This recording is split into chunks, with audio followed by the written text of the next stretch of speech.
Mes chers amis, je suis aujourd'hui devant la Méditerranée, là où des drames humains ont lieu bien trop fréquemment. Non loin d'ici, à Toulon, un bateau affrété par SOS Méditerranée transporte 235 migrants va s'arrêter sur nos côtes alors que leur arrivée devait se faire initialement en Italie. Cependant, l'Italie a fait le choix de ne pas accueillir ce bateau, cherchant à faire débarquer ces migrants illégalement sur les territoires européens. Le choix italien, décrié par les médias et par Gérald Darmanin et Olivier Véran, y voyant une faute et un mépris de la solidarité européenne de la part du gouvernement de Giorgia Meloni, est en réalité un choix souverain. Les Italiens ont voté il y a quelques semaines pour un gouvernement qui ferait passer l'intérêt souverain de l'Italie en premier. Finalement, ce choix de l'Italie est logique. La France, cependant, a cédé. Si l'Italie a fait preuve de fermeté, la France, elle, a dû subir le laxisme de sa politique migratoire.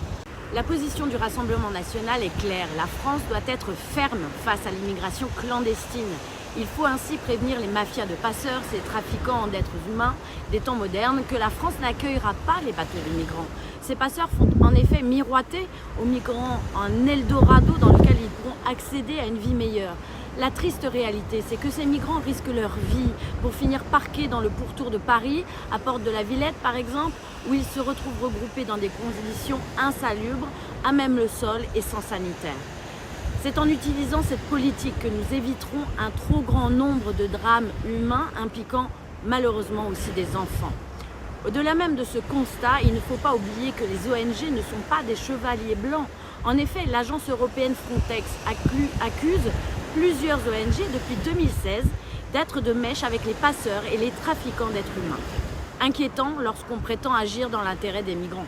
Ainsi, la France ne doit pas céder au lobby immigrationniste. L'immigration illégale a vocation à être combattue et non soutenue.